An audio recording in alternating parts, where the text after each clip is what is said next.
You think when a woman pulls closer, it means she's interested, and when she pulls away, it means she's done. But what if I told you that some of the most telling signs she's afraid of losing you look nothing like neediness, nothing like chasing, and everything like control? You've been reading the signals backwards, and that confusion is costing you your peace, your power, and your ability to see what's actually happening right in front of you. Here's the truth most men never get told. When a woman is genuinely afraid of losing you, she doesn't beg. She doesn't plead. She doesn't fall apart in your arms and ask you to stay. That's not how fear operates in someone who's used to being chosen, someone who's used to being the prize, someone who's suddenly realized the man in front of her isn't like the others. Fear in a woman who's losing her grip doesn't look like weakness. It looks like strategy. It looks like testing. It looks like she's trying to secure you without ever admitting she needs to. And if you don't know how to read it, you'll think she's losing interest when she's actually terrified you're slipping away. Before we go further, do yourself a favor and subscribe to this channel right now. Not because I need you to, because you need the reminder. You need the truth on repeat. You need a place that doesn't sugarcoat what's happening in your relationships, your mind, and your life. Hit that button. You'll thank yourself 6 months from now when you look back and realize how much has changed because you stayed plugged into clarity instead of confusion. Now let's break this down. You've been conditioned to believe that a woman who's afraid of losing you will cling, that she'll text more, call more, show up more. And sure, some women do that, but the ones who are actually high value, the ones who have options, the ones who are used to men chasing them, they don't operate that way. When they feel you slipping, when they sense you're not as locked in as you used to be, when they realize you've stopped trying to impress them, something shifts. They don't panic outwardly, they panic inwardly. And that internal panic translates into behavior that most men completely misread. Let's start with the first sign. She starts initiating more, but with an edge. She's reaching out, but it's not warm. It's not soft. It's calculated. She's testing your availability. She's checking your temperature. She'll send a message that seems casual, but it's loaded. You busy? You still around? Haven't heard from you. On the surface, it looks like she's just making conversation. But underneath, she's measuring. She's assessing whether you're still invested, whether you're still thinking about her, whether you've started to move on. And here's the kicker. If you respond too eagerly, she'll pull back. If you don't respond at all, she'll double down. Why? Because she's not actually trying to connect. She's trying to confirm that she still has your attention. That's called reassurance seeking disguised as engagement. And if you don't see it for what it is, you'll either overinvest and lose her respect or underinvest and confirm her fears without ever knowing what game you were playing. Here's what's really happening. She's afraid, but she's not afraid of being alone. She's afraid of losing the man who stopped needing her validation. She's afraid of losing the man who's no longer trying to win her over. She's afraid because for the first time in a long time, maybe ever, she's with someone who doesn't revolve around her moods, her approval, her schedule, and that scares her. Because if you don't need her, she has to earn you. And earning you means risk. It means vulnerability. It means she might fail. So instead of leaning into that vulnerability, she tests, she pokes, she measures. She initiates contact not to build intimacy, but to confirm control. And the moment you recognize that, everything changes. You stop reacting. You stop performing. You respond when it's genuine, and you don't when it's not. And that, by itself, will tell you everything you need to know. Second sign, she starts bringing up other men, subtly, casually, almost like it's nothing. A coworker who complimented her, an ex who reached out, a guy at the gym who asked for her number. She's not bragging. She's not flirting. She's planting seeds. She wants to see how you react. She wants to know if you'll get jealous, if you'll tighten your grip, if you'll fight for her. But here's the trap. If you react emotionally, you lose. If you get defensive, possessive, insecure, she'll see it as weakness. She'll see it as proof that you're not the man she thought you were. And if you don't react at all, if you stay calm, unbothered, grounded, that terrifies her even more. Because now she knows you're not playing the game. Now she knows you're not moved by tactics. Now she knows that her power over you is fading. And that fear will either push her away or pull her closer. But either way, it reveals the truth. Let's be clear. A woman who's secure doesn't bring up other men to test you. A woman who's confident in the relationship doesn't need to manufacture competition.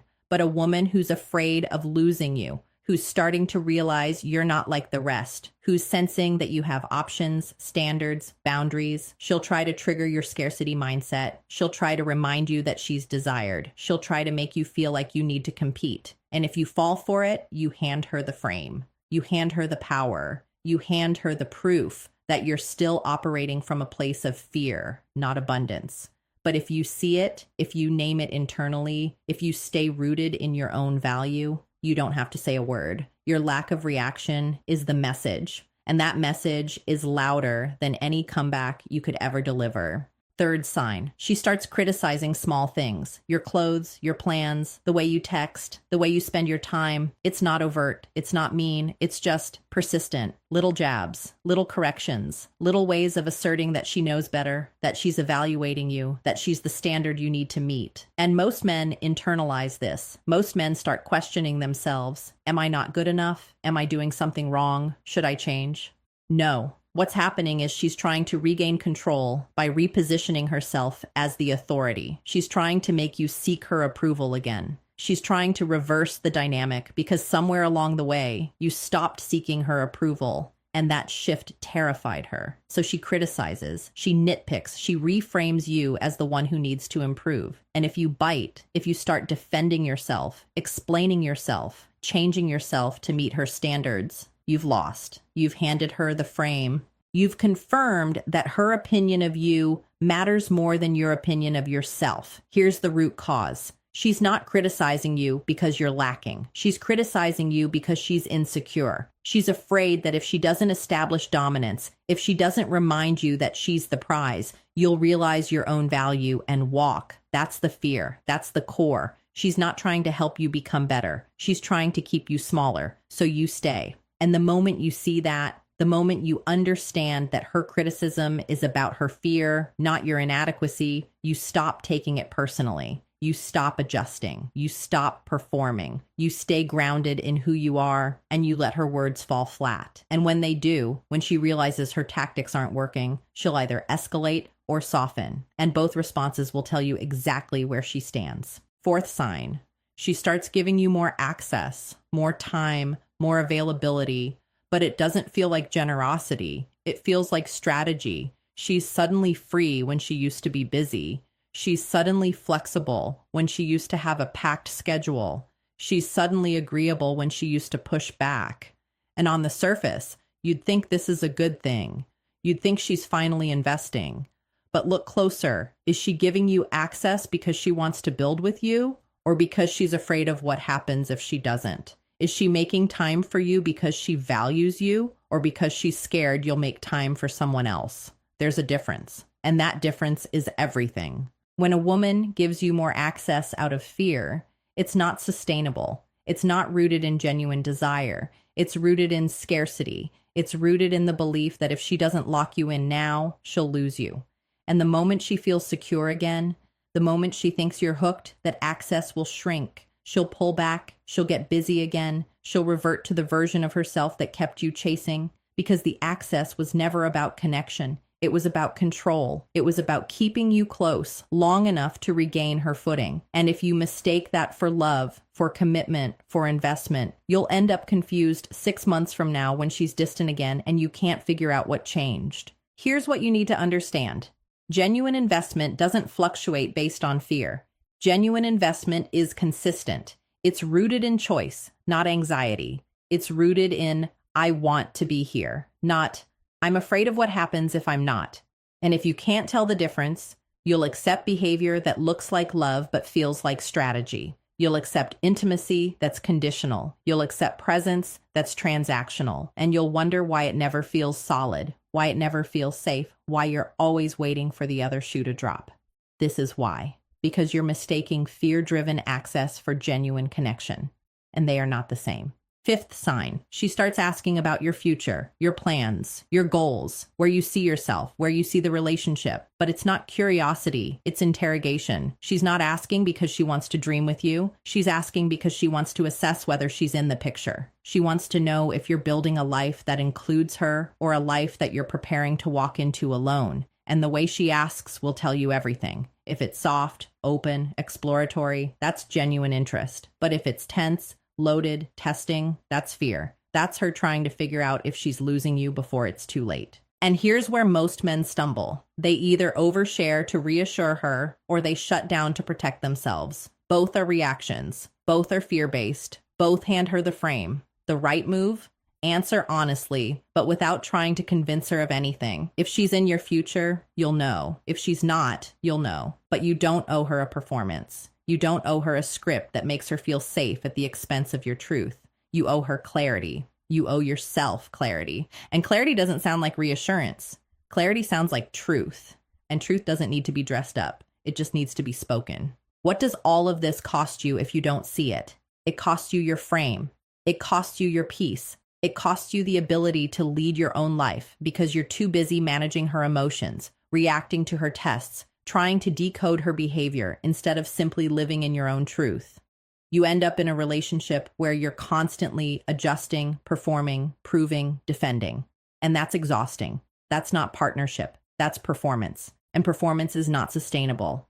It's not real. It's not love. It's a transaction. And the moment you stop performing, the moment you stop meeting the invisible standard she set, the whole thing falls apart. Not because you failed, but because it was never built on anything solid to begin with. And so what's the reframe?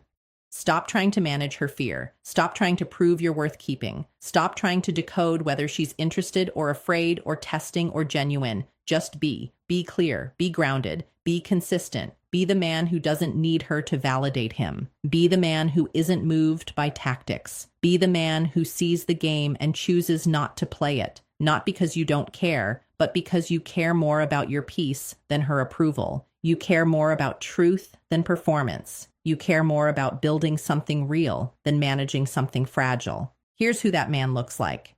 He wakes up with purpose. Not because he's trying to impress anyone, but because his life has meaning that exists independent of her presence. He's building something, a business, a craft, a body, a mind, a legacy.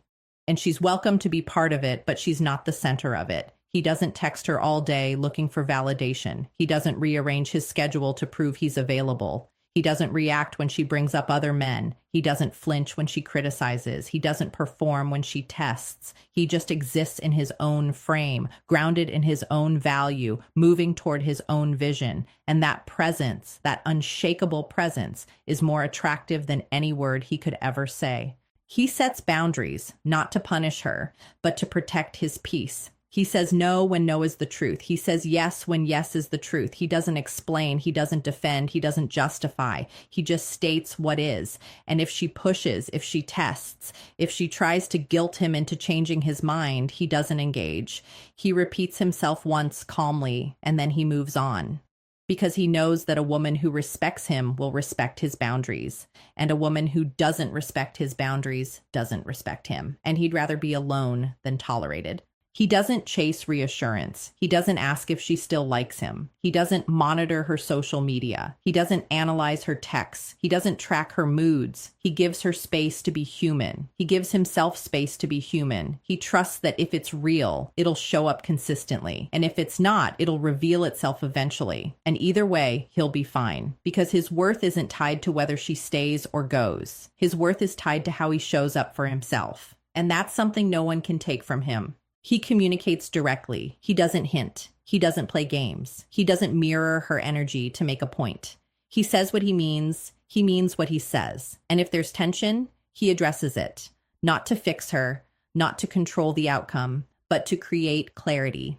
Because clarity, even when it's uncomfortable, is better than confusion. Clarity builds trust. Confusion builds resentment. And he's not interested in resentment. He's interested in reality. And reality requires honesty. He walks away when it's time, not because he's cold, not because he doesn't care, but because he respects himself too much to stay where he's not valued. He doesn't issue ultimatums. He doesn't threaten to leave to get her to change. He just observes. He pays attention. He notices patterns. And when those patterns consistently show him that he's being tested instead of loved, that he's being managed instead of chosen, that he's being tolerated instead of celebrated, he leaves quietly, firmly, permanently, because he knows that the right woman won't make him question his value. The right woman will reflect it back to him. And anything less than that is a waste of his time. So what do you do with all of this? You stop reacting. You stop trying to figure out if she's afraid or interested or testing or genuine. You stop making her behavior the center of your emotional world. You redirect all of that energy back into yourself. You build, you train, you read, you create. You become the kind of man who doesn't have time to decode mixed signals because he's too busy living a life that actually matters. And when you do that, when you stop performing and start being, something shifts. The right people move closer, the wrong people move away, and you stop caring which is which because you're finally at peace with who you are. Here's the truth they won't tell you. You are the answer. You are the solution, not her behavior, not her fear, not her approval. You, your clarity, your boundaries, your presence, your purpose. When you own that, when you stop outsourcing your worth to someone else's response, you become untouchable. Not arrogant, not cold, not detached, just grounded, solid, whole. And that energy, that frequency, attracts alignment. It repels dysfunction. It creates space for real love to show up. Not transactional love, not performance-based love, not fear-driven love, real love. The kind that doesn't need to be tested, the kind that doesn't need to be proven, the kind that just is. Now subscribe if you haven't already, because this is just the beginning. There's more truth coming, more clarity, more tools, more breakdowns of the games people play and the frames they try to impose and the ways you can stay grounded in the middle of all of it. You're not here by accident. You're here because you're ready to see things differently. You're ready to stop reacting and start leading. You're ready to reclaim your power. And that's exactly what this channel is for. So lock in, stay plugged in, and let's keep building. You're not alone in this. There's a whole community of men waking up to the same realizations, asking the same questions, doing the same work. You're part of something bigger. And the more you show up for yourself, the more you show up for all of us. So take this with you, apply it, test it, live it, and watch how everything changes when you stop trying to be enough for someone else and start being enough for yourself. That's where the power is. That's where the peace is. That's where the truth is. And that's where you've been headed all along.